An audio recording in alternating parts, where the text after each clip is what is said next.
Peace. All right, we're live, guys. What's going on, everybody?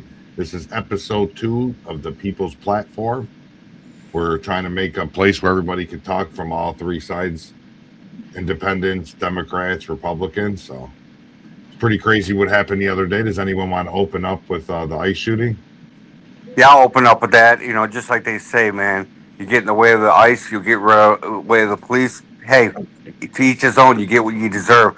That woman had an option that day. She's got kids, dogs, think about everything else. And what did she do at the end of the day? She basically just said, "Fuck them all, and I'm gonna do what I want to do." And she got exactly what she deserved. Damn, you really think so? Oh yeah, oh yeah. Well, Cool. you know, cops are taught not to shoot into a vehicle. Well, do you know if police would actually have the respect of get respect, we're supposed to get, they're supposed to get respect from the people that. Hold on, David. But this is the problem. Everybody thinks they're entitled. Everybody thinks they don't have to do anything with what the cops tell them to do. And at the end of the day, what do, David? They just go out and people just harass cops. They purposely intimidate cops, and they go after cops 24/7 to get what? The all money dollar lawsuit, which your family will probably get at the end of the day. But at the end of the day, they lost their daughter because of it. She's going to get reparations possibly in the future, or at least her child will. Get ready for that. Get ready for that. They have already raised like 1.4 mil on GoFundMe or something like that. Yep, that's where. If you can't even get all that's where it's coming from. We're talking from the federal government. I mean, I'm sure there's going to be a wrongful death suit going on right there because. Oh, I mean, you're definitely going to get a wrongful death suit. I mean, her kids will probably be set for life and everything, but at what cost? Because she wanted to not listen to the proper commands of a police officer. I mean, we're a rich society. When I was a kid, when I was a kid, you never disrespected a cop. You never gave a cop a hard time. You did what the cop told you to do until he said you were free to go. Nowadays, these kids are lawless. They don't care, and they just do what the hell they want to do. And this is the price you got to pay. The ultimate price: death. No, you're 100% right. But the problem is, they're not police officers. Those are federal agents. That's the difference. They don't have jurisdiction. They are agency of the police or law enforcement. Excuse me. She's not going to see dime. Her family will not see dime one of a wrongful death suit because when it goes to the court, as long as it's a justifiable shoot, she'll make no money. Her family, I should say, will make no money ever. And we can argue the video if you want, but the video, it looks like it's going to be a justifiable shoot, at least from my perspective. Once it's this designated, hey, it was a justifiable shoot, there's no money. There's no money at all. How could she have gotten money? If maybe she if she got herself out of the car, was maybe wrongfully detained, if that was going to be the case, then she would have made money. But doing what she did, she's not making money. No one's getting money. Well, Ken, here's the problem. Like, if you watch the video, some of the agents were saying, "Move your fucking vehicle." So then once one of the agents decided to pull on the doorknob, that's when she freaked, and that's when she took off. And unfortunately, what happened. It reminds me of the Philando Castillo case, where the officer said, "Show me your ID," and he said, "Hey, before we go any further, I do have a firearm on me, or in my possession. I have the registration," and then when he goes for his ID, he gets shot up. So on the video, you can clearly hear the officer saying, "Get out of the vehicle, get out of the fucking vehicle." The only other voice you heard was her wife saying, "Drive, baby, drive, drive." Well, yeah, and don't forget her wife was standing out the car, ready, going at them officers right there, telling them to go eat a burger. They did see out of the vehicle, but before then they said, "Move your fucking vehicle." Yeah, but see, that's where the whole problem started. I'm going to share a video clip of a lawyer that was discussing what can an ICE agent do and what can they not, and they clearly had no right to even do any of that. That's legal authority does ICE actually have? Americans are asking those questions because we should have a better understanding of what our government has been authorized to do. So ICE is a federal law enforcement agency. They are authorized under the Immigration and Nationality Act. So they are law enforcement, but their authorities as federal law enforcement are limited. ICE has two main components. The first is the Enforcement and Removal Operations, or ERO, and they focus on immigration arrest, detention, deportation. It's largely civil, so not criminal. There's a second division called the Homeland Security Investigations Group, and they conduct complex criminal investigations, human trafficking, drug trafficking, money laundering, child exploitation. They are partners with FBI and DEA, so they do have the ability to do criminal investigations. ICE does not have any general police powers, though. No federal agency does, because general police powers under the Constitution are given to the states and local authorities. So their authority is limited to whatever is in the federal law that authorizes them to do certain actions. See? So they really didn't even have the right to do that. As far as what I'm hearing is they only have the right to maybe do a citizen's arrest and call local PD. No, they. Well, I mean, when is it okay for them to use that authority if their life's in danger or whatever? I mean, there's got to be some kind of line there. Well, no, I know, but at that point, his life was not in danger. He approached her saying, "Get the fuck out of the car."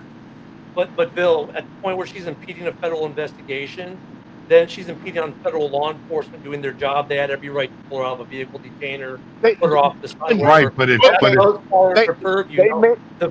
people hear this, they hear, well, they can't do general policing. Well, that's true. They can't pull you over and give you a speeding ticket, or you roll the stop sign. They can't pull you over for that. But when you get in their way and you're impeding or blocking or doing anything that gets in the way of the investigation, my words are failing me, they then have some rights, and they can detain you for impeding a federal investigation because you were violating federal law at that point. Who was she impeding? They could have pulled her out, and they had every right to ask her to get out of the vehicle, and they would have had every right to detain her for impeding a federal investigation. That's why you see, hold on, Sullivan, that's why you see the other videos that have been floating around the day where they're tapping on windows and say, hey, look, if you continue to follow us, honking your horns at us, impeding our investigations, this is your warning, right? The next one will not be a warning, because at that point they can do things. So you got to be careful with that advice. Like, yeah, you're right. An ICE agent can't walk up to you and Bill and arrest you because you're jaywalking. But the second you put yourself in front of them and while they're trying to do a policing action, if they're there for legally, they can detain you. Yes. Okay. So that's a very good point right there. Here's the thing. I mean, she wasn't interfering. It's not like she was like, "Hey, you can't pass." There were cars going right by her. She was waving the cars by. Right. So she wasn't interfering, and she has a right to follow. She can follow them. She can't interfere. You're right. She can't disrupt or interfere. But she, Can we stop acting like the woman was driving like 30, 40 fucking miles an hour? If she was doing 5 miles an hour, it was lucky. Well, a vehicle, it doesn't matter how fast the vehicle is going.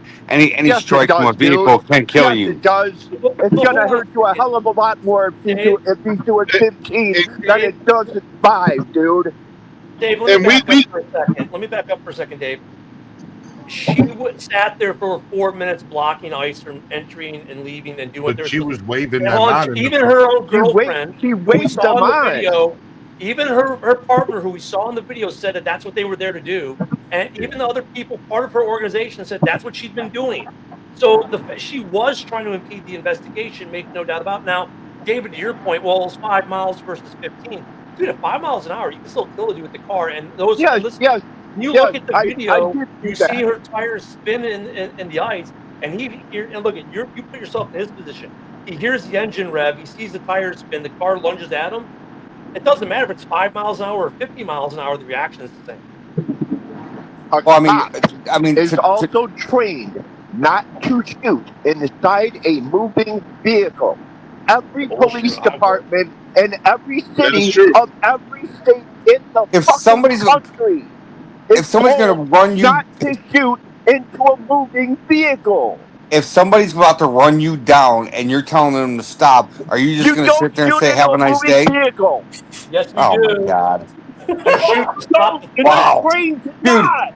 See, Dude, I would heard shoot that at they you were- in a heartbeat, White, if you fucking try to goddamn run me down. I would pop 2 shots, no doubt about it, right at your fucking Yeah, head. we've already But- had your fucking Tim, fantasy if there are before. other people That's not around, where if there are about. other people around, and you shoot and it's a person, and has there been other people around and that she would have hit them other people? It could have been much, much, much worse. Hey, Vinny, it's politics. Just also, also there we have to understand also, and these are reports coming out still that the ICE agent probably a week or two prior was dragged. Not football. It was Hold 4 on. months. It was 4 months ago. 4 months ago, was dragged 150 feet down the road by another vehicle.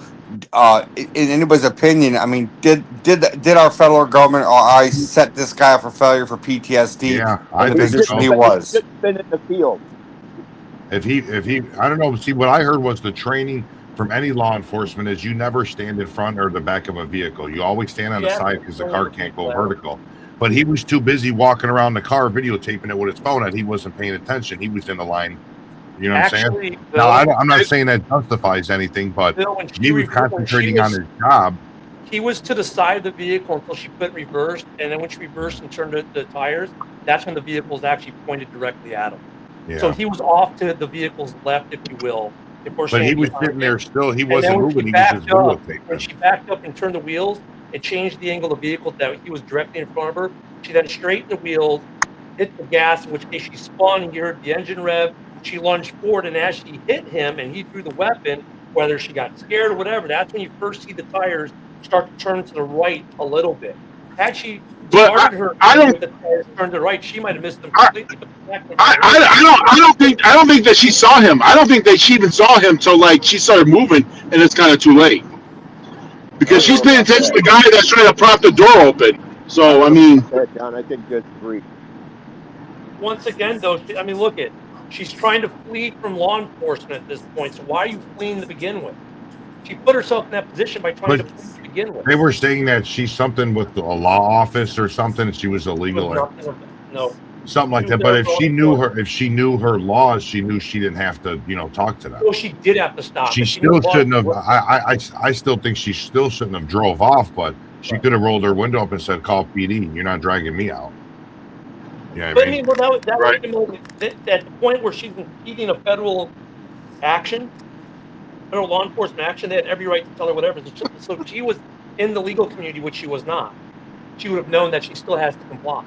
I mean, this is the thing. Like, guys, that's the whole thing. You want to not get detained? Just comply. When they tell you to move, if you notice with this, dude, there's a lot of times in ICE, they're just moving people out of the way. They're not detaining people, even though they would have every right to detain them and press charges. And actually, I think on a certain level, we're being too nice to these people when ICE is moving them, and these guys are jumping on the ICE vehicles. Now, you jump on an ICE vehicle that's moving, you could be detained and arrested and charged with a felony. But they're not. They're actually showing mercy. Federal level. Yeah, it's a federal offense. They're showing mercy on these protesters by not charging them federally when they could. Obama deported more people than Trump. Yep. No one bitched. You know why? Because, I know why. Because politicians weren't telling people to get out there and block them. Because they weren't fucking sending armed ICE agents out with fucking shoot-to-kill orders. That's a good point too that you bring up there, Ken. Is that our own politicians are telling people not to do these things, and go ahead and do these things. And even we got politicians telling them not to fight these wars, not to do this, not to do that. I mean, we got people in our government that's basically telling these people what to do, and they're listening and they're doing it. And guess what? This is the repercussions. Well, her wife did say that they reported something that was in the neighborhood. If they see ICE, they had to go outside and blow. They had whistles around their neck and they were blowing horns and stuff. And she was John, the point. John, you bring up the point. Tim, you're right. It's a big difference to answer your question. When Obama did, Republicans were like, yes, please deport them, and they didn't. No one tried to interfere with ICE operations. The only difference between what Trump is doing and Obama is doing, literally the only difference is who's president. He's using the exact. Actually, no, there's one other difference. No, because let him finish. Let him finish, John. He's using you're right. The exact same ICE tactics that Obama used. Obama did the exact same thing. The only thing different that Trump has done is incentivize them with the money to self-deport. Obama did not do that. Trump is doing that. He's like, hey, self-deport, I'll give you $1,000. Everything else that ICE is doing was the exact same thing they did under Obama, because guess who ran ICE under Obama? The same guy who runs it now, Thomas Holman, was the same guy doing the same mission for a different president. The only thing that's different is who's president. That's it. Go ahead, John. I think the difference is Obama did not use, like, he didn't campaign, I'm going to deport people. And he didn't have it where, like, I'm going to have the largest mass deportation in American history. Trump is doing that, and Trump's going above and beyond. And I think when it comes to getting rid of criminals and people who have warrants out for violating immigration, that's one thing. But when you're, like, going to schools, snatching up kids from schools, and just like going after people, that is different right there. That didn't happen under Obama's watch. So, in fact, you know what's funny, John? What's funny? Obama still has deported more people than any president in the history of the United States. Deported more people than Donald J. Trump. Right. Even if you add in all the people that Donald Trump deported via self-deportation with the incentive, Obama's numbers are still clearly a lot larger. And yes, John, Obama deported. You know the picture you saw of the kids in cages? Those were Obama era pictures. The only thing that's different is that Orange Man bad. So Democrat leadership, instead of being like, get on board, say, yes, we need to deport illegals and be a bipartisan thing like it should be, are saying, no, you need to put your body on the line and stop people from being deported. And that's a direct quote from the lieutenant governor. And that's even the same, just like Chuck Schumer. They show him of clips telling him deport, send these people across back where they came from, all that. And now he's changing his tune about everything. I mean, be consistent with your message. Don't change your mind just because who's in office. but okay, here's the thing. Now, is Trump trying to just get rid of the bad people and the criminals, or is he just trying to have a higher number than Obama's? Because if that's the case, then you're doing it for the wrong reasons. You're doing this for the wrong reasons. Listen, the previous administration let this go on. They let the port of entry come in. They let all these illegals come across the border. Trump had to do something when he came in office because of the fentanyl crisis and everything else like that. Most people want to say we went to Venezuela to get the oil. That's not the case. We went in there to get the, stop the drugs, stop from our people getting killed over fentanyl overdoses and everything else like that. You can say whatever you want over there, Wyatt, but the bottom line of it all, that's the main reason. Everybody knows it's for oil, dumbass. Everyone. Why don't you do your research? Do your research, Wyatt. I'm telling you right now, it's not about that. Hey, Wyatt, how much oil did we get from Iraq when we went in there? Now, fucking dry. I agree with you, but don't call him a dumbass. Come on. Well, the thing is, it was both. It was oil and to get Maduro. Because the U.S. company Chevron went in there and built all that and then got kicked out. I understand that part 100%. And Maduro, I think the main reason's oil. I don't think drugs is the main reason. Main reasons is oil. I mean, if you go look at the pharmaceutical companies, they make more billions than the oil company, and pushing fentanyl and other illicit drugs across the border and killing our people. I mean, we've had the highest number of drug overdoses and everything through the years than we've ever had. And who makes the most money off of that? China. You need to go and check Venezuela. No, you're talking out your ass. No, I'm not talking out my ass. Why don't you do a little bit more reading? You're talking out of your ass. Go do some. Hang on, guys. Whether the United States wants Venezuela's oil or not is irrelevant, because guess what China, Iran, and Russia want? Yeah. Well, it's owed to us. Exact same thing. So it's like, do you give it to your adversaries or do you get it for yourself? But it was rightfully ours in the beginning. They illegally kicked them out. So really, it's not stealing it. We want our oil. Chevron was there. It was Texaco there first, which Chevron bought Texaco. And then what happened was when they found the oil, they put the infrastructure in place and everything else like that, and Petrobras took over. Petrobras is the Venezuelan government oil that's owned by them, which is, we know it as Citgo.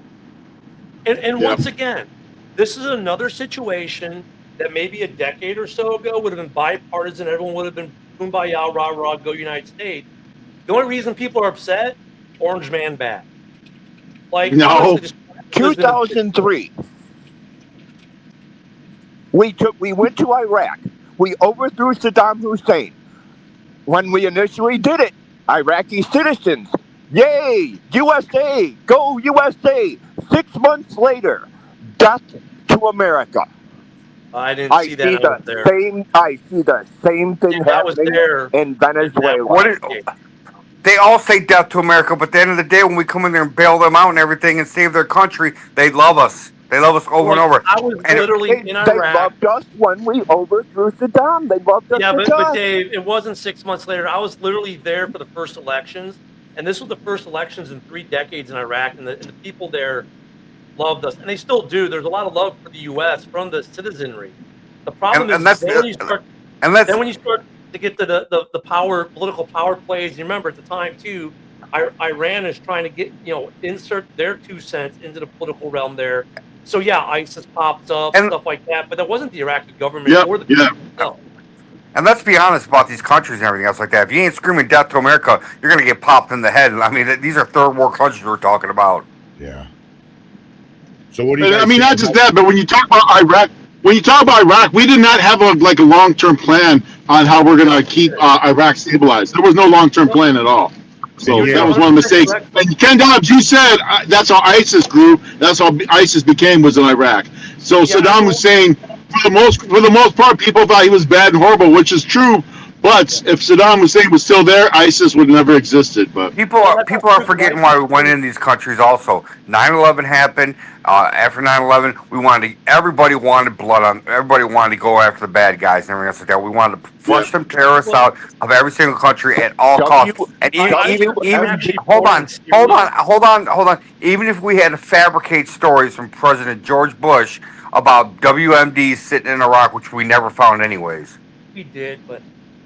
We did. Okay, so look at ISIS wasn't born in Iraq. If Saddam was still there, ISIS still would have been there. They probably would have toppled them themselves. But I agree with you, Jonathan. We didn't have a long-term plan. We're terrible at nation building. We've always been terrible, right? So let's put a pin in that one real quick. We'll come back to that when it comes to Guatemala in a minute.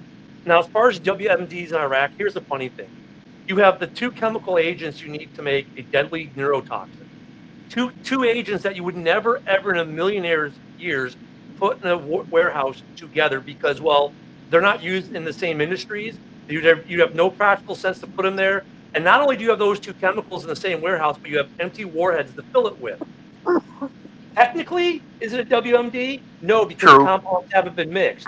Can you mix it in a nanosecond and make it a WMD? Sure. Yes. We found that kind of stuff. But we didn't find it already mixed in the warhead. Yeah, and that's what I'm saying. That's what I'm saying by that, Ken, about weapons of mass destruction and not finding them like that. We found the properties of them, but we didn't find them put together as a whole. But I mean, John, you are right. So you never mixed acetylene and oxygen and like balloon bombs and buried them in the side of the hill and then watched them explode? But I mean, like, no, these were like I have. Like VX. It was like the compounds to make VX. Like one's an automotive thing, the other's a housing cleaner. Like these are items like acetylene and oxygen. You'd see them together because you use them when you use a blowtorch, right? You use it; those things are used together in various different things. To make VX, like the stuff that was there, like should never in a million years be housed together unless you are doing one thing with it, making VX. Was it true that he was really driving all the stuff around in vehicles to keep it from detection? Yeah, they were doing stuff like that, and they were burying. I remember that on the news that he was moving in vehicles. That we've never found. 100 years. Here's the thing, like here's the thing. Here's the thing, and I can't speak for everybody else. I can only speak for myself. I'm okay with getting rid of the drugs and all this other stuff. I mean, if there's fentanyl, I'm all for it. But at the same time, how are you going to talk about taking a stand against drug push in the United States when you just pardoned the guy who brought in the most cocaine in probably the past 2-3 decades? It's just like you're kind of contradicting yourself right there. But here's the thing: we don't know the whole story behind it, why he got that pardon. There might be reasons why he got that pardon. We do. But at the end of the day, if we're talking about drug issues, I mean, it's just like he's kind of contradicting himself right there by doing that. I mean, I can answer your question, John, because President Trump was literally just asked this point blank the other day.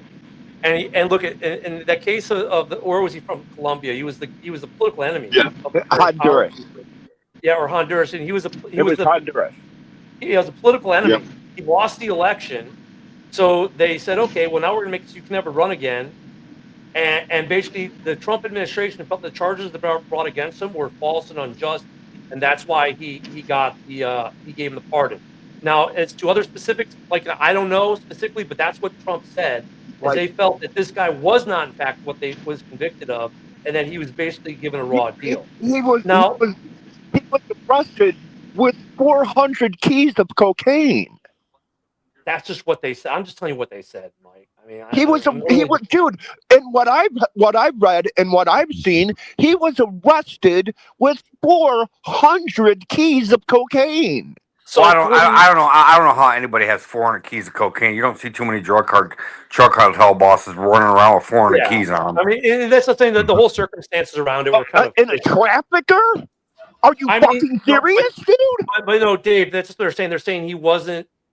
They're saying it basically was a frame job at the end of the day. So was it or was it not? I don't know. We can debate it. Dudes were pulling 300 keys of cocaine in the fucking 80s, dude. Come on. I'm talking about big time bosses do not carry weight on them. Is what I'm saying. No, they got peons. But in terms of Venezuela, though, it's everybody knows that, dude. Like, but to go to John's point again, though, in a way, John, I get what you're saying, but another way, it's a non-factor because they have been the drug gateway where Maduro was letting them use government airplanes so they could fly their drugs under auspices of official government business, etc. So you just stopped basically a drug hub, right? I mean, that's the most important piece of it. I get what you're saying, but you've stopped the hub, so now they're going to have to find another hub to get the drugs out of. You've disrupted the chain, right? The supply chain has now been effectively stopped. You can stop means of delivery because now they can't use Venezuelan government airplanes under the flag of Venezuela for official government business to deliver drugs into this country. So at least at minimum, you've slowed down the supply of drugs at minimum. But doesn't fentanyl come from Mexico though? China. It comes to China through Venezuela up through Mexico, across the border. And Venezuela and a couple other places. However they can move it is where it goes. I mean, wherever they feel they can get it into the United States the easiest is where it goes, and they move it from there. And Bill knows this. I mean, who was over in Venezuela when the U.S. went through there, Bill? What? I don't know. What country was over in Venezuela? Oh, China and Russia. Their diplomats were there. Yeah, diplomats were there when we came in there and got Maduro. Yeah. So what does that tell you? That they're allies with Venezuela? And why? They want the oil too. Who do you think brings that? It's the Chinese mob syndicate. They all know that. Even China knows that. They're all protected. But at the end of the day, you go over to China, they're making it all the time and shipping it over. Synthetic shit, all that stuff. Where do you think K2 and all that crap came from? Basically, if you look at Guatemala, if you go back, he's an ex-DEA agent. I mean, but at the end of the day, guys, look at once again, I go back to tribalism. If you go back 20 years ago and this action had been taken, bipartisan support. Yeah, we got rid of a drug dealer. We brought a man that by the way, had a bounty that said the Biden administration and the Trump administration goes. So both administrations wanted to get him at some point anyways. Well, now it's done. Right. We should all be happy. There's no reason for partisan argument because both parties wanted this guy. But why do we get partisan argument? Because Orange Man bad. That's the only reason there's this argument. Right, it's because he didn't go to Congress. It's because he didn't go to Congress. Procedure man. I thought he did for any type of action. Serious. I mean, to a degree, Ken, you got a good point, but at the same time, just be honest with everybody. Just be honest. Dude, the Republicans have the Republicans have all three branches of government. The Republicans in government stuck up to Trump. If Trump really wanted to, and I talked to you about this earlier, Ken, if Trump really wanted to, have a great night. Have a good weekend. Went to Congress and asked. He doesn't have to. For an operation like this, all he has to do, look at his constitutional responsibility. And it would have appeased the whole Dave, here's his constitutional. He's not declaring war, dude. He can do that. He's not declaring war. He's going in after a criminal. I'm trying to tell you guys what his constitutional responsibility is. to notify Congress within 48 hours of action that he has taken action. He had notified those, the 8, right? The 8. He notified them within 30 minutes of action being initiated. So they're mad because they didn't get told beforehand. They don't have to be told beforehand. By law, by constitutional law, he has up to 2 full days to tell them. He told them while the operation was ongoing before they could say anything, because they were, and rightfully so, leaks. They don't want leaks, and we've seen leaks in the past with other operations. And I think Marco Rubio had a good response to this during that press conference. He said, look, this was a fluid, basically, I'm going to paraphrase it. I don't remember the direct quote, but it was a fluid situation that we were monitoring. We didn't know exactly where we were going to go because we had to wait for conditions. So we weren't going to go there and tell these guys, hey, we may go at some point in the next 7 days, depending on weather conditions. They just waited for their opportunity, then they took it, and then they told the 8, which is what they are supposed to do. They don't have to give anything in advance. And then I thought the response of, oh, we're now in a perma war. We're not in a perma war. Do you see boots on the ground? Do you see an invasion force? I hope not. I hope not. No, I mean, so he did constitutionally. He was constitutionally within the letter of the Constitution across the board. And other presidents have done this. I mean, look at, once again, this comes down to the point of tribalism. Because of who did it, we're automatically saying it's illegal. Nothing he did was illegal. You're right. Obama had the drone strikes, and he didn't get authorization from Congress when he did the drone strikes. You're right. And same thing with Biden. Right.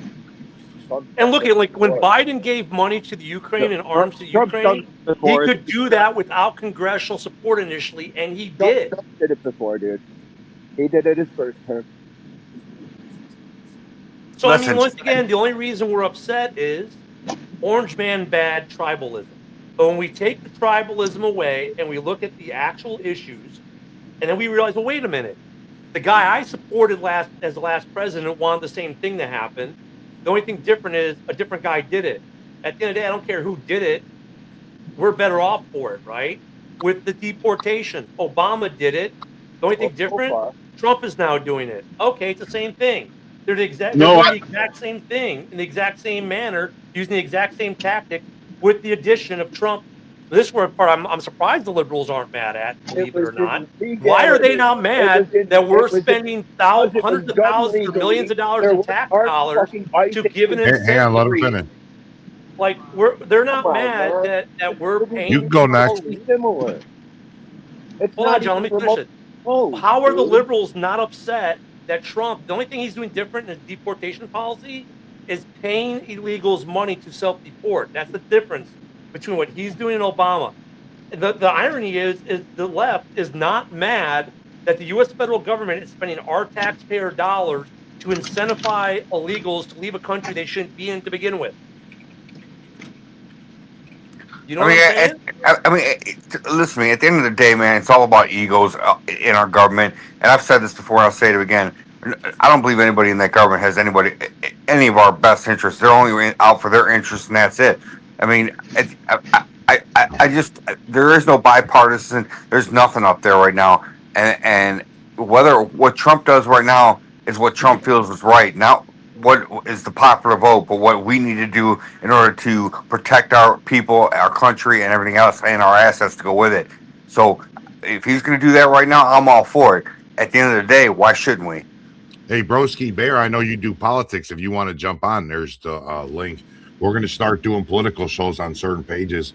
I'm not, if Ken wants to keep doing on his, that's cool, but we're going to be doing it on the so guys, you can catch us right now at Talking Sports 18 on X, at Ken the Bear Fan on Rumble.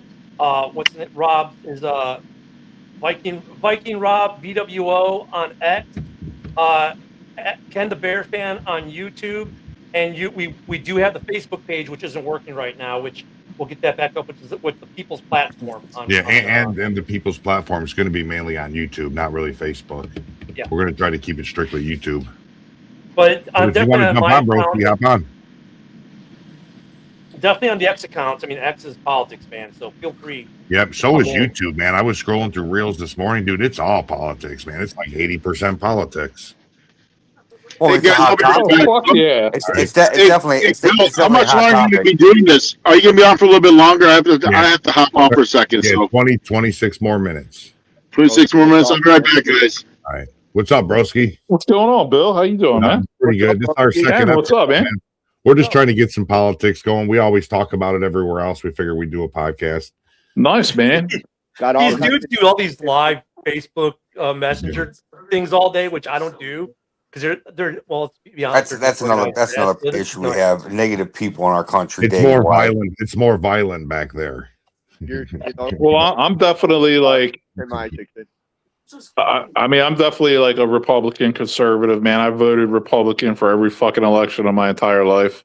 But yeah, I heard you guys talking a little like Venezuela and stuff. Yeah. But yeah, man, it's like, you know, if you want to hear my 2 cents real quick, Yeah, like, to me, I'd love to hear it.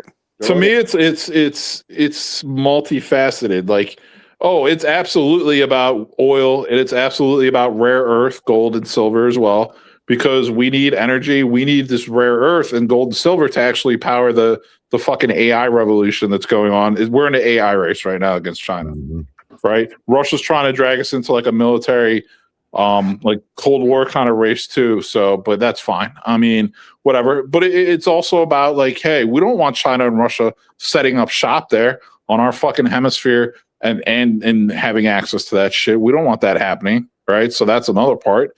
And then yeah, it is actually too to stop the fucking drugs coming into the United States. Like all of them are true.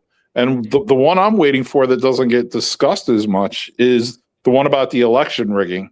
Because remember, Venezuela supposedly was in on that in the 2020 election. So I'm wondering if they're kind of keeping that hush hush and they're going to bring that out at the trial or launch some like DOJ investigation or some shit and just like have that kind of come out of nowhere at some point. But I mean, Colombia, Cuba, Mexico, they're definitely on deck. And from what Trump sounds like, he sounds like we might actually send troops in on land into Mexico pretty soon. Now, see, I don't know that. And it's one of those things like, why? Ever since I was a little kid, like honestly, I had these crazy, like not crazy, but I thought about this like kind of stuff even when I was like in 2nd grade and 3rd grade. I'm like, why do we let Mexico and Cuba, our neighbors, our backyard, right, get away with like treating us the way they treat us? Like we're big and powerful. They're little fucking like shit countries. Like why don't we fucking get them in line? So I'm like, I'd much rather get the Western Hemisphere lined up, get that in check, keep China and Russia out than like I don't give 2 shits about Ukraine. I don't give 2 shits about the Middle East.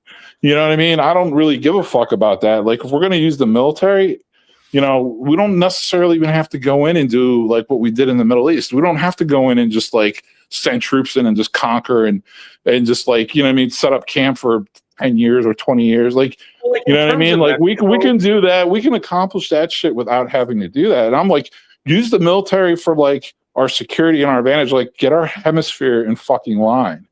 Yeah, like I know when you brought up I gotta agree with you on that. I mean, I wondered for years why we don't. I mean, we know where the drug cartels are. We know where they live at. I mean, we got intel probably with the wazoo on that. Why don't we ever go into Mexico and remove all these drug cartels that go around killing government officials in Mexico who can't enforce laws because of the fear of death? Because here's the thing, and like, look at Maduro was. If you're a drug cartel boss in Mexico, you need to be shitting your pants right now because look at. We just walked in and got Maduro, who has a standing. At the end of the day, hold on, let me finish here. Maduro is. We need to be policing our own borders and everything else like that. We need to stop with the policing of all these other countries. We spend more money doing that than we do protecting our own people and homeless veterans, I might add. So mute is needed. So look at Maduro. Who's talking? Maduro as a state military. Right, he is a national military. Drug cartels do not. That's why. Now, when we go into Mexico, I know Dave was like, "Why?" Well, Dave, here's the thing: it's going to be with the cooperation of the Mexican government, right?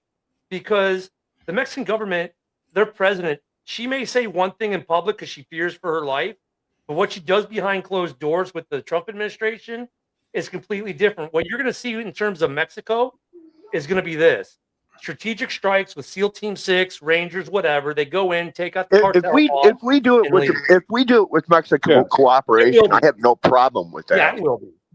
I don't have a problem with that. If we do it with Mexican cooperation, I'm all fucking for it, dude. Yeah, I mean, you got to put yourself in some of the position like this of this world leader in Mexico, because she can't. Like I said, if we do it with Mexican cooperation, right, then I'm all for it. Right, but Mike, let me finish the statement though. Like, why? People go, but yeah, but look what she says about Trump, this, that, and the other. Look it. Put yourself in the shoe of some of these world leaders, like the president of Mexico, right? She has to balance a very tight rope with what she says and does publicly because she knows that the cartels are strong enough to basically. Right. Yeah, so, they'll get her ass.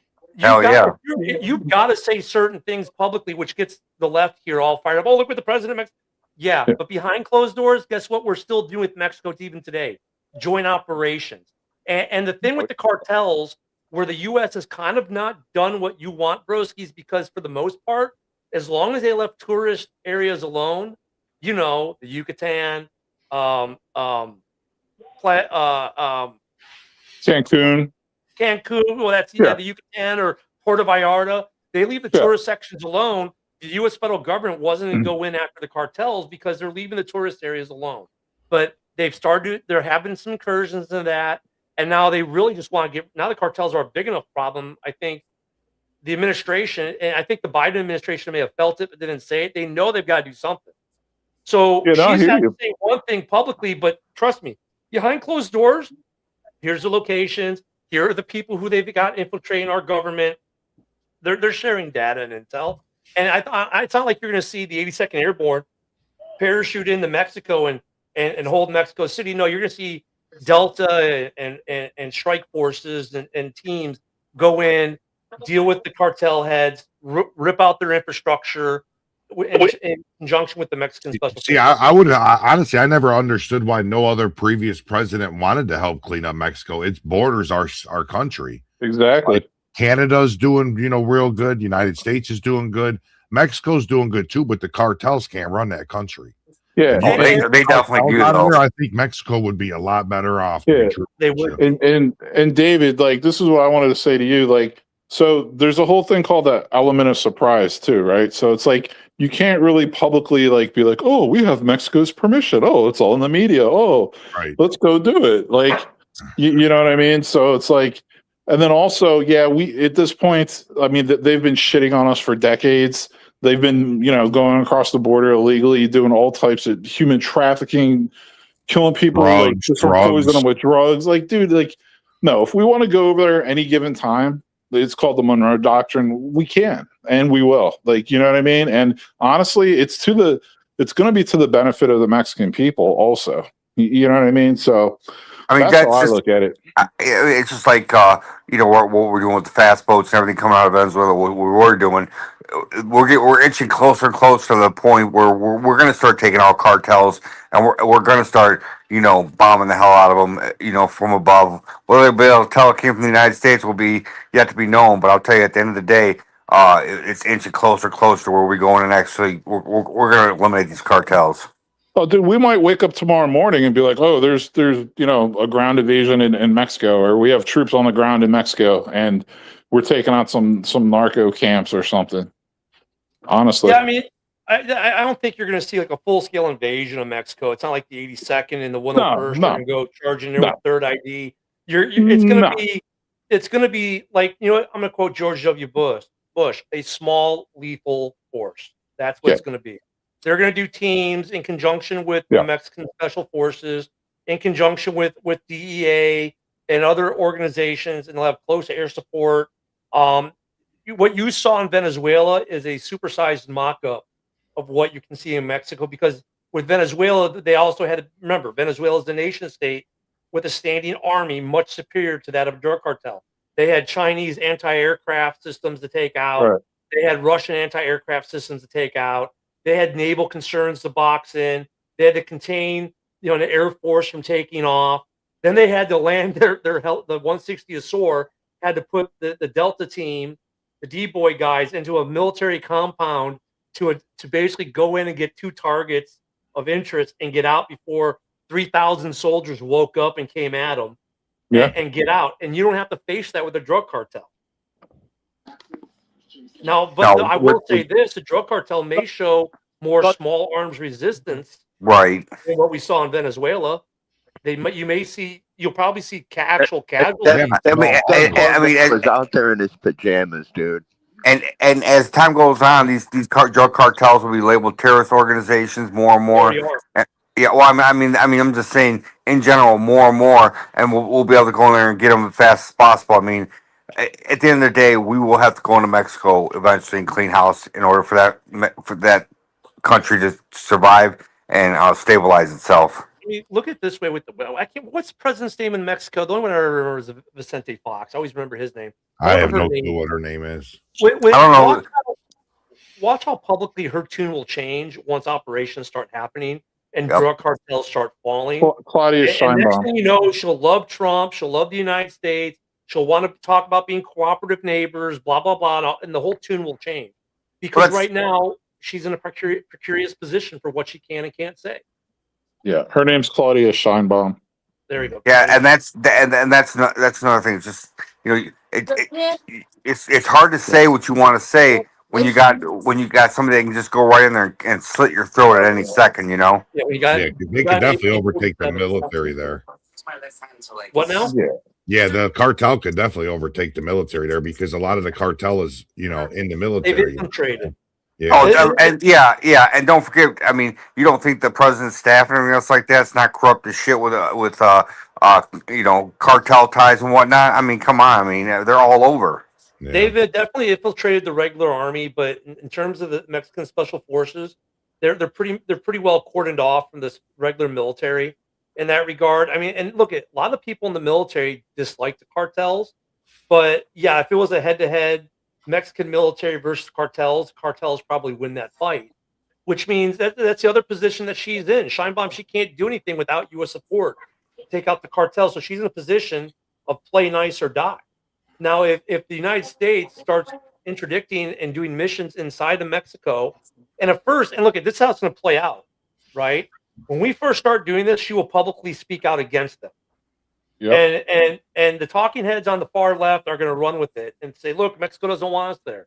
But no, remember, once again, she probably initially she'll have to be this way because she'll still be in fear of her life. Yeah, she wants to stay alive.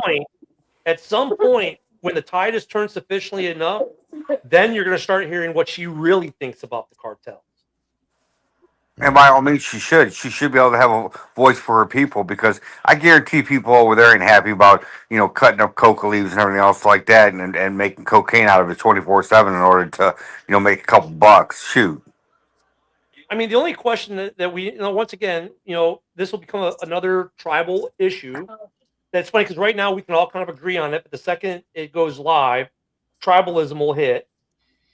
I'm wondering, the anti-war people will come out saying we don't want a forever war, but yet here we can all sit here tonight from both sides of the aisle and agree, look, getting rid of the cartels is a good thing, right?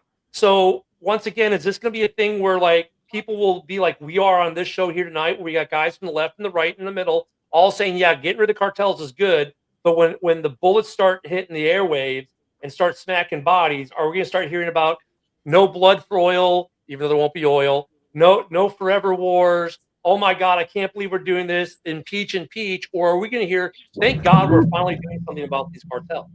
Yeah.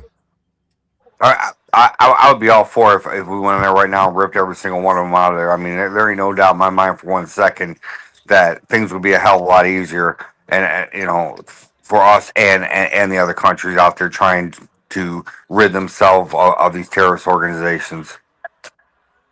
Right, but I mean, at the same time, it's how are we doing it? I guess that's kind of the question. How are we getting rid of these cartels? You were gone when we were first initially talking about it, John. So basically, it would be in conjunction with Mexican special forces, some Mexican authorities. This is not going to be a unilateral thing, I don't think. However, saying that, the thought comes to my mind, it could be unilateral at first, because like we've all acknowledged here, there are leaks in the Mexican government. So Trump may unilaterally take out the first one or two by himself, just so he can have the surprise element, and then start bringing Mexican authorities on board as operations continue. But so you could see it play out one of two ways, I guess. Initially, you could go unilateral, where the U.S. just unilaterally goes in with strike teams, takes out, let's say, the biggest cartel or the closest cartel, the low-hanging fruit, whatever, and then enlist the aid of the Mexican government after the fact, or they go in from jump with Mexican help, be it from their special forces. Because you're right, there isn't. I think we can all acknowledge there is an issue with a leaky boat. And we know about leaky boats sinking ships, right? Oh, for sure. And we don't want to risk American lives. I mean, I think there's 0% chance it's not unilaterally. Like you have to just do it. We have to just do it ourselves, man. Like, because anyone who is in agreement with the United States up front about it, I mean, they're not going to last very long. Like, they're just not. Well, they've got people in their special operations command that are and do survive. Yeah, but is it really worth trying to like link up with them to coordinate like a whatever, a combat mission or whatever you want to call it? Like, I don't think it is. Like, I think it's just cleaner. I think it's swifter. I think it will be cleaner. Like I said, just to go in and do it. And then, like you said, as things progress, as we start clearing stuff out, then it's like, okay, we can kind of vet the people a little bit more. And then we can make sure, like, hey, these Mexican special forces or whoever are legit. And now they're kind of helping out too. You know what I mean? Operationally, there are already a few, I think, that are in the circle of trust that might be brought in from jump. Like, maybe not units, but you'll have advisors that are already in the circle of trust that will be a part of either operational planning or be told, hey, get everyone out of your airspace in 30 minutes, right? So, I mean, on some level, I think there are enough in that community, in that Mexican special operations community, that are within that circle of trust that are trustworthy, that we know aren't flipped or feel aren't flipped, that might get brought in. So it's not complete. Because look at politically, for Trump, it's easier to say we had Mexican support from jump versus saying we did this unilaterally. Yeah, but I also think another like caveat to it is we probably have so many spies implanted that have been there for so long, just like we did in Venezuela with Maduro. It's like a lot easier for us to have our own spies there than it would be like in the Middle East or something like that. I think it's harder for us to infiltrate the cartels than it was Maduro, to be honest with you. Yeah, but I'm saying, like, I guess what I'm saying, you don't have to necessarily, I don't know, be in the like the cartels. It's like we know like where their camps are. You know what I mean? That's not a secret. You don't really need spies for that. I don't think. You know what I mean? The spy planes. It's more like other kind of logistics and. Well, let's be honest. And to help vet people too, I think. If we had killed Maduro, it would have been a lot worse. If we kill a drug cartel leader, is anyone going to bat an eyelash over that? No, that's what we should do. No. It should just be decapitation mode. Yeah. So, I mean, this mission was they had to get him out alive at almost all costs. For sure. Missions in Mexico, when they're taking out drug cartels, dude, if it's like, okay, it's getting too hairy, just drop the tomahawk. You know what I mean? Yeah, I love it. Yeah, I mean, it beats paying selfies for like Chavez right now, who's sitting over there in the goddamn Colorado State Prison, rotting away in a cell locked down 23 hours a day. I want to give Trump a little bit of credit on something when he captured the president of Venezuela. They could have killed him, and they didn't. So they brought him to custody, and they're putting him on trial. Well, it was actually in the mission set. John, it was a part of the mission set. Right, but when we did with Bin Laden, we didn't like arrest him. It was just basically kill him. Well, for him, it was also he had a lot of blood on his hands. Yeah, that's different. No American would have accepted anything different but a tap right in the freaking head. Well, when you talk to the guys on that SEAL team mission, their objective was to bring him back alive. But the second he picked up an AK and leveled it at him, he basically they're saying that Osama bin Laden chose death by SEAL Team 6 versus being taken into custody. So it's like suicide by cop, but suicide by SEAL Team. Yeah, I mean, he didn't even get a chance to get to a safe room or grab a weapon. They were on him so quick. Right, that guy would have never. Osama would have never came in alive, anyways. No, he chose suicide by U.S. Armed Forces. And then you look at like Saddam Hussein. Eventually when he got captured, the Iraqis put him on trial, and then but they did it their way, which was good. Yeah. That was a good thing, So and look at the reason, and here's how you know their idea was to take Bin Laden alive. They put boots on ground in the building clearing rooms to try to get them. I mean, if they just wanted them dead, they just would have done a missile strike. Yeah. Yeah. But remember, So, for the longest time, it was hard to find his location. It was, well, it was like, we didn't think he was to work tough. in another country. We didn't think Yeah, to he look was across tough. the border. Yeah. And Pakistan Yeah, he didn't was. really help. Yeah. But I mean, like, you look at the drug cartels. They'll look at. I think the Trump administration would rather take these guys alive and make them do perp walks because you get a lot more out of it than saying we blew a dude up. Yeah. You know for sure you got him too then. Yeah. Mm-hmm. So I mean, it's just we got to stop the tribalism. Like when it comes to all these different topics that we have got going on, Venezuela, possibly doing Mexico, ICE deportation operations. Like, guys, these are all issues that we all agree are like, yeah, there's something needs to be done. Then when we do it, you know, if you're not happy, if you're sitting there watching this show and you're like, yeah, but I don't think they should be deporting anyone. Cool. Elect officials who believe like you will change U.S. federal law. But the sad part is we just had a general election with two candidates, and one candidate said, I want to deport all the illegals. The other one said, I want to keep the status quo, which was basically an open border. Yeah. People voted. The majority of Americans, not just the popular vote, voted for the guy who wanted to deport people. So those people are in office right now doing that mission. If you want that mission changed, that mission set to go back to an open border or don't deport, then elect officials who will now enact that view. Don't go out there and think that you have the right yourself to challenge the law. You don't.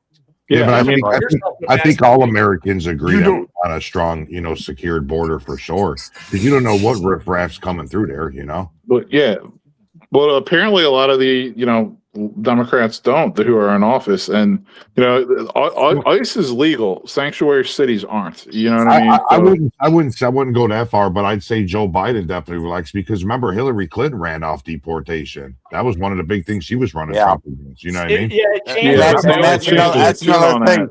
And that's the thing I'm saying is that at the end of the day, one minute they're saying one thing, next be consistent with your message. Stop playing the guy. It used to be bipartisan, right? Like both parties wanted to stop. They were both hard on it. It changed under Biden Harris is where we saw this big shift in ideology. Yeah, I can agree to that for sure. It definitely has changed under Biden. And I think part of that shift though was the rise of the far left gaining power. And the far left said, no, we want everyone to be here. And to be honest, they controlled a lot of the Democratic Party. And look, guys who used to be moderate Democrats are now considered moderate Republicans, not because they've changed their political views, but because the party line has moved further left. I mean, so like we can all sit here and work and agree, but the party changed somewhere. So like if you consider yourself a Democrat, but you're anti, you're pro strong border, your party left you on this issue. They went further to the left than you all. The same could be said about the right. There used to be moderate Republicans. Now the moderate Republicans are far. It's the Overton window, man. It all shifted to the left, pretty much. Yeah, but when the Tea Party had its thing, John, though, the Republican Party was able to corral the Tea Party and stop it from going further right and brought it back towards the middle. And then Trump came in and disrupted the Republican Party, period. Right? He disrupted all of politics, to be honest. But the left, when the radical left, if you want to call it that, or the far left, took over, they embraced it, they ran with it because it's kind of a popularistic platform. And when you tell people, I'm going to give you free shit, people vote for it. Oh, yeah. You talk about the Tea Party, but what was the Tea Party stance? God, that was back in 96, wasn't it, the Tea Party? No, Tea Party was 2010, 2011, 2010, 2011.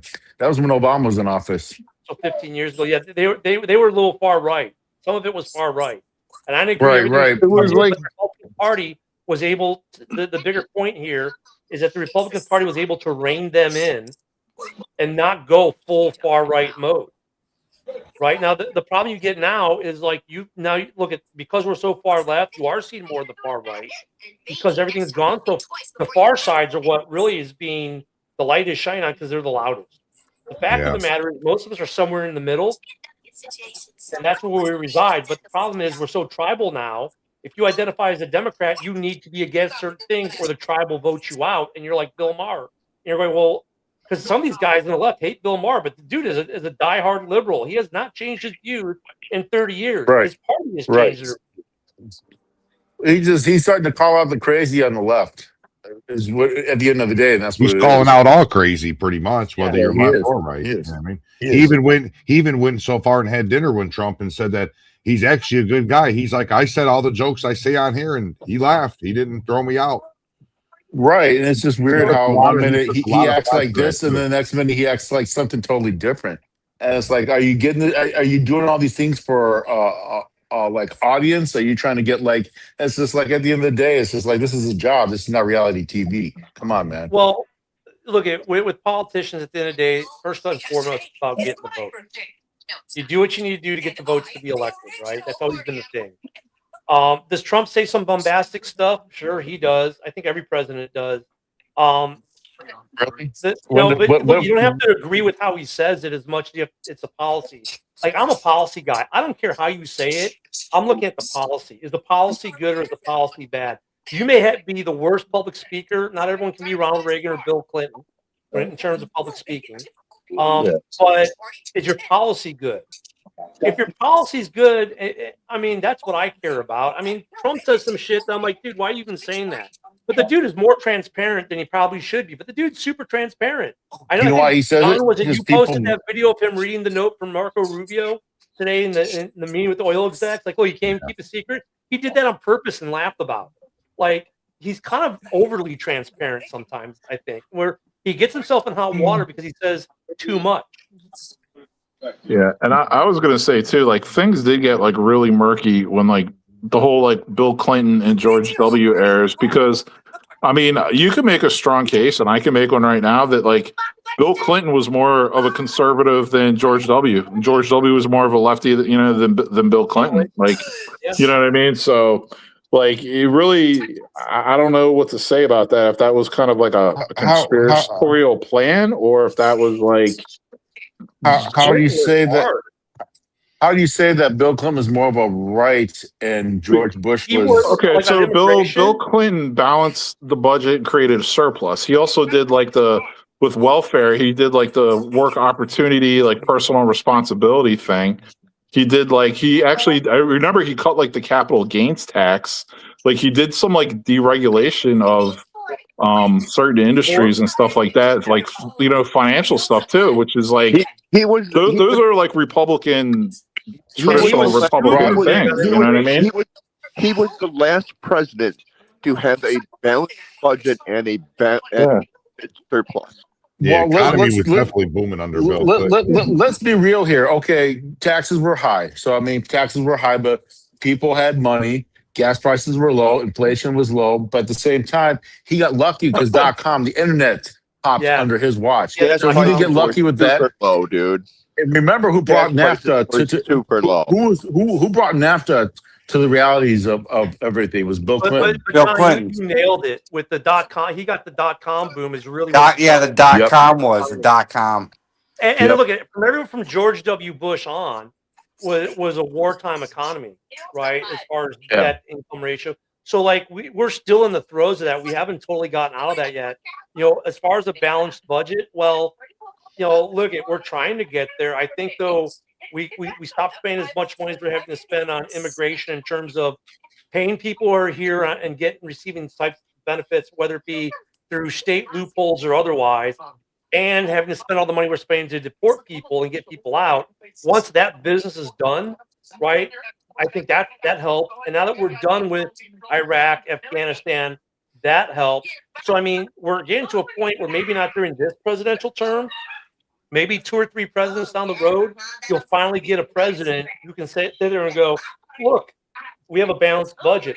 But that might be two presidents away, and who knows? Like if we get lucky, and there's another .com type boom that hits. That will help. But minus that, I mean, we're going to be digging out of that wartime scenario of spending for the next 8 to 10 years, easy still. Right, but here's another thing. You talk about the war, because I mean that's one of the things that Donald Trump did campaign on. Is just like there were no new wars under my watch. We brought peace, and now that campaign slogan kind of just hit the back seat for a while. So How? By taking a police action, arresting Maduro. He didn't invade the country, didn't start a war. They literally went in. But we did drop bombs on Iran. I mean, because basically he's got Benjamin Yatu, whoever his name is, in his ear. Netanyahu. Yeah. You know, Benjamin Yahoo. He steals. I mean, look, they haven't started any new wars. He's ended or been a part of ending more wars than.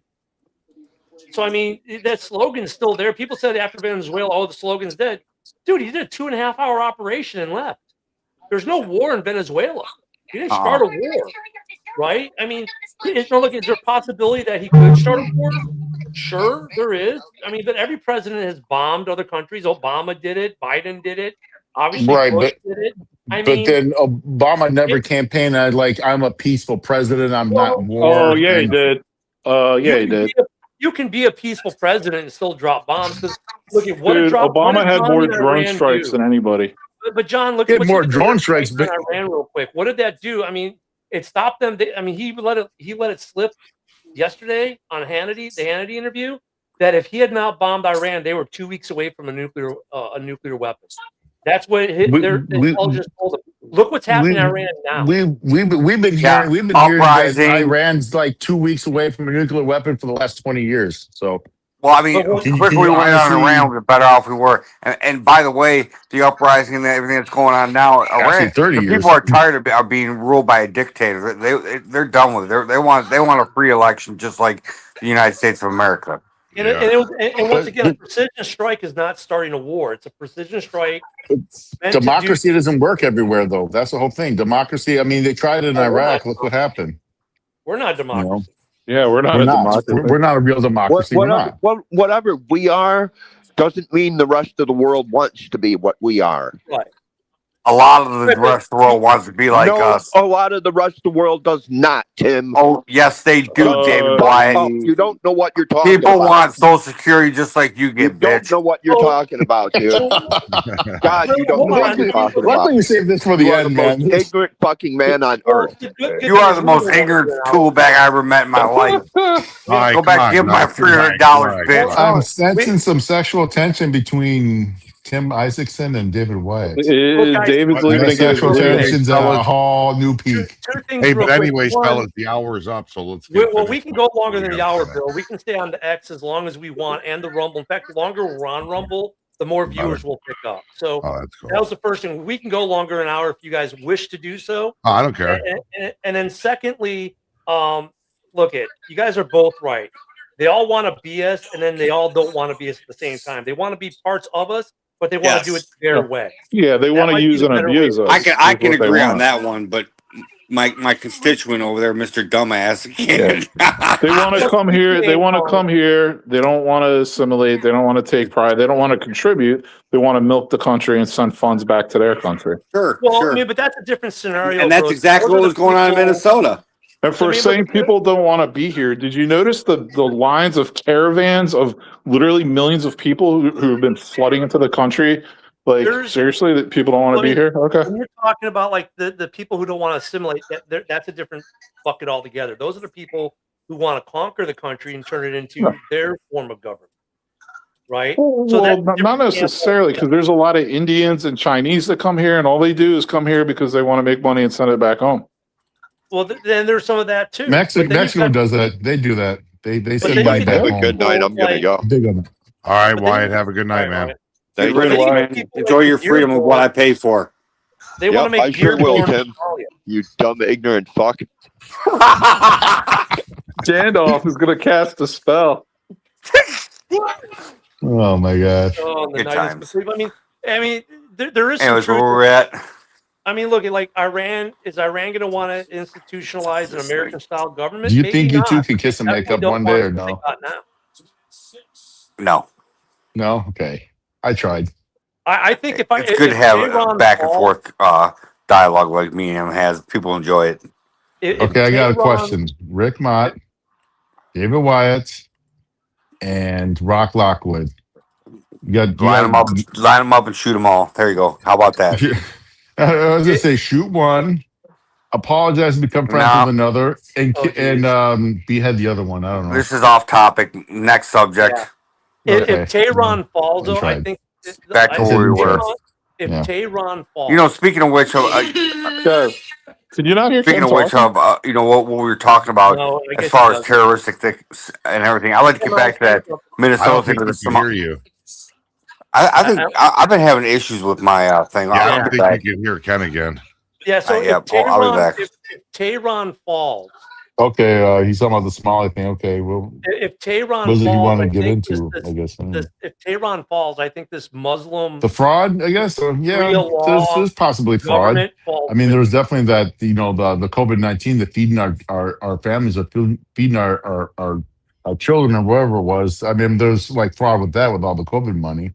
Yeah, I don't think people can hear you. But I'm Ken. sure that's not the only thing that, you know, let me that double check my had mic fucking here. fraud going on. During COVID, I it's think there's a something on lot my more end. fraud than we, you know, than Yeah, what we but now know. it's John, because And the people that were involved. see. So yeah, You guys hear me? if Yeah, we hear Tehran you. falls, if Tehran Okay. falls, I think Islamic government falls in general, Yeah, worldwide. I mean, because they are the propagators of Islamic law. If the people of Iran overthrow the Ayatollah and he flees to Russia, I think you see a lot of this perverted Islam falls with it. you know, Does that make sense? yeah. It does make sense. Since you're on this topic, Ken, we go back to over to my hometown of Dearborn, Michigan, there, and the stuff that's happening over there with the mosques and Islam law and all that stuff. I mean, these are some scary times, in my opinion, in our society, when they're trying to push these narratives of the Prophet Muhammad and God and country and all sorts of stuff like that. I mean, for all my whole time growing up in Dearborn, I always thought that place was a ticking time bomb, and right now it's going through the roof with everything that's happening, you know, over there with the mosque and everything else like that, playing music and call to prayer. I mean, these are times that we thought we would never live in post 9/11, you know. Yeah. And we'll look at Texas. They tried to build a whole city. And Yeah. I think if Iran falls, I think a lot of it falls with it. I may be Yeah. wrong on that, but I think But I was gonna kind of comment Well, on I that. think I think once you dismantle Iran piece by piece, like we have been with it, with you know bombing their nuclear thing, which they said they, you know, loaded up trucks full of nuclear weapons and hauled it off somewhere else.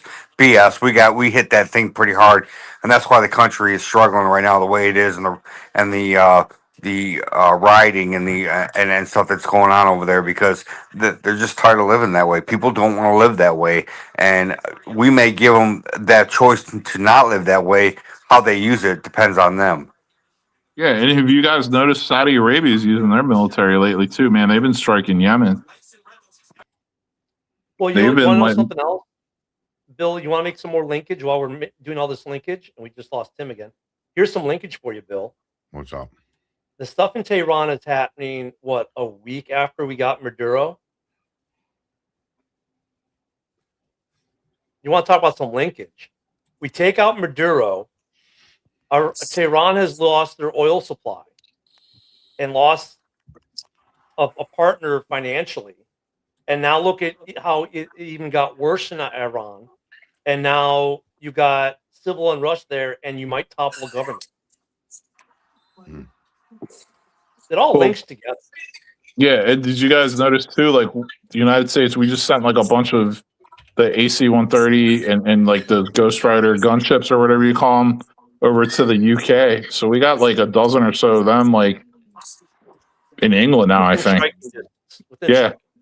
Yeah. Well, I mean, look at. I mean, let me ask it. Like John, you're a big Democrat. I mean, it's in your name. What do you think of Trump threatening the Iranian government with U.S. military force if they mass murder attack protesters in Iran?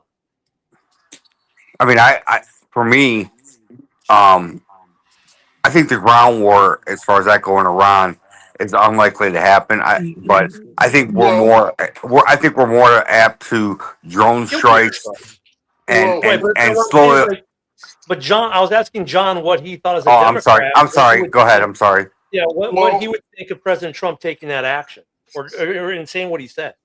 Because people are protesting and they're like bombing and killing protesters or attacking No, them. Trump said to the Iranian government, if you go after these protesters, mass killing, mass arresting, basically bring harm to these protesters on any kind of big level, there will be consequences from the U.S. military.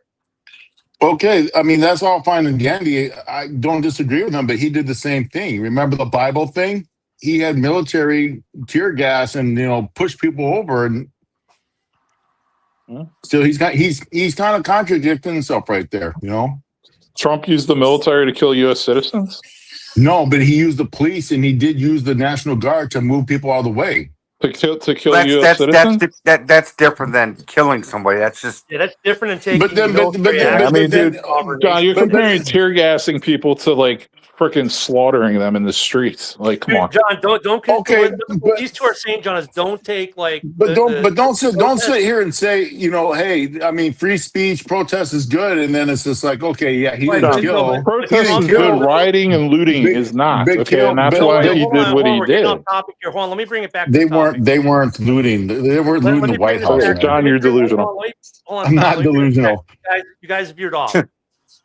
Trump is saying if you kill these protesters, murder them, gun them down, arrest them and behead them and hang them for treason because they're protesting, I will take military action, i.e. I'm going to drop tomahawks on your ass, drone strike you, I'm going to bomb you, basically. He hasn't said ground invasion, but he's going to take military action. John, what you're talking about is, hey, get off the streets, you're not moving, we're going to tear gas you, move you so we can get out of our facility. Completely different. It's apples and oranges to Iran.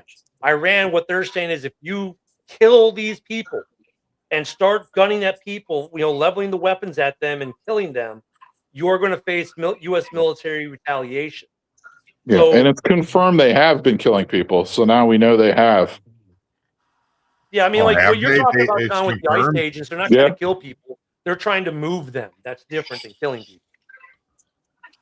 And as I say, and I said earlier, I mean, he said in 2016, we're not going to be policing anymore. And don't get me wrong, but you're saying, hey, I'm all for it.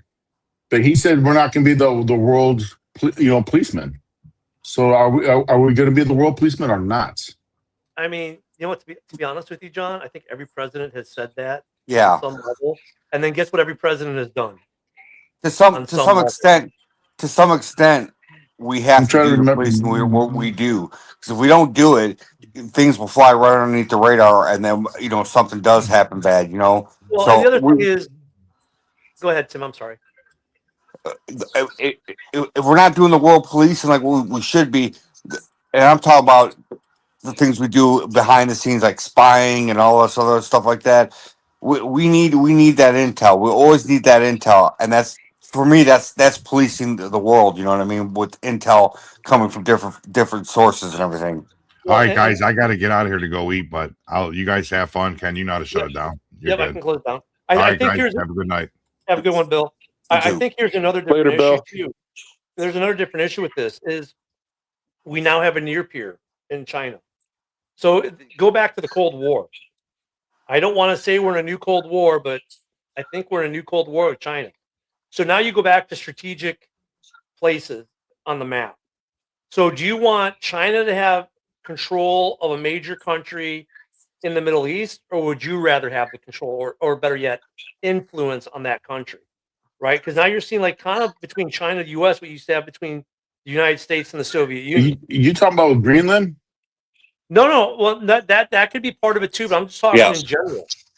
And you're talking in general, I think we're kind of in a Cold War with China. So, like, when it comes to Iran, right now, China has their hand all in it.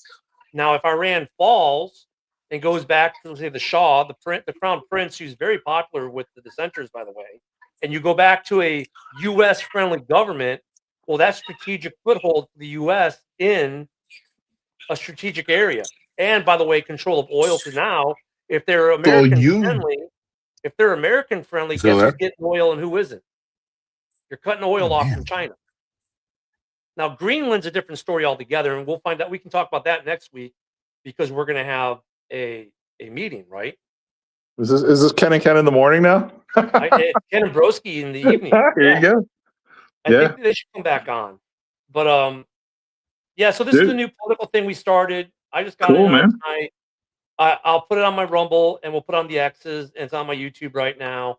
And we've got 52 people. I can't tell how many people are watching from Rumble on here. I don't think everybody. We got a couple people watching on Rumble. Thanks for being on with us tonight.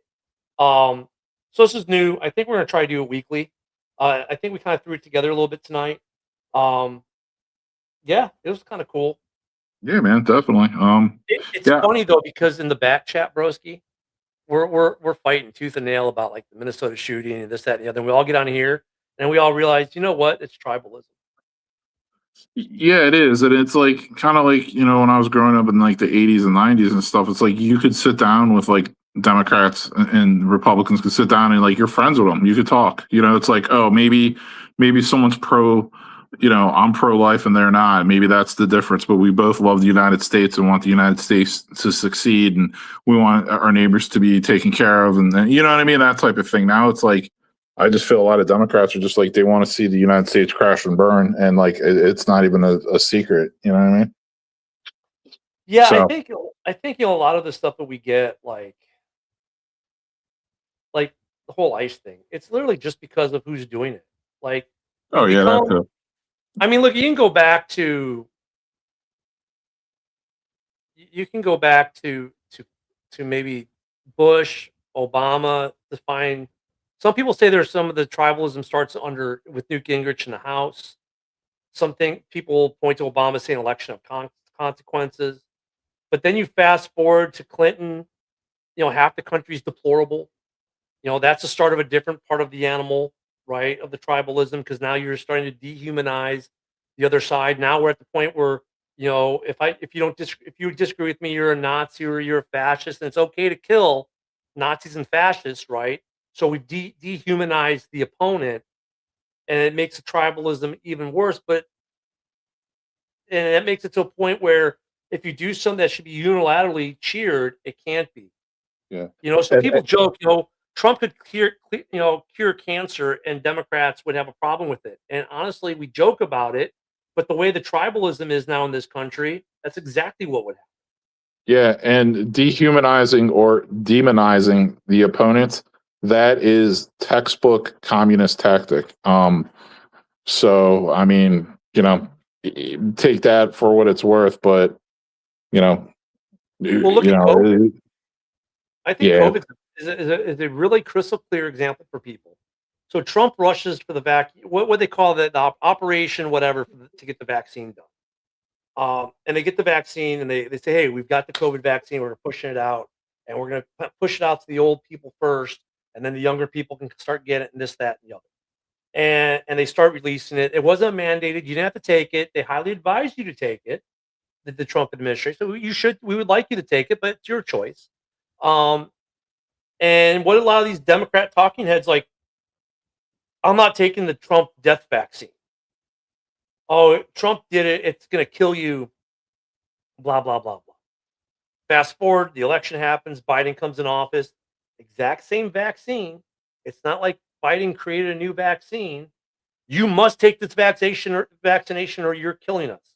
Well, wait a minute. 6 months ago, you said, I'm not taking this Trump death vaccine. It's literally the exact same vaccine. Yeah, no, I hear you, man. I do. And to go along with that, it was like, Democrat was the party of the working class, and now that's flipped too. Think about it. The Republicans are the party of the working class, and all the, the rich mini oligarchs and stuff, or whatever you want to call them, man, they're Democrats. So, but I actually gotta get going, man. But I really appreciate you letting me on and saying my little spiel at the beginning too. So yeah, it's cool, man. I'll definitely be back on, man. I was waiting to kind of have these conversations with you at some point too. So this is good, man. Woody Bach, not the Woody a different Woody. Woody Bach couldn't make it on tonight. This is actually his brainchild. And Bill threw it up, and I thank the Bill and John Sullivan and Tim Isaac and David White and we had guys who in the back channel, you can get pretty nasty. Actually, great conversation on here for the second show overall. First one that we've sent out to all the different networks like this. So to not confuse people, like I know like Vinny came on.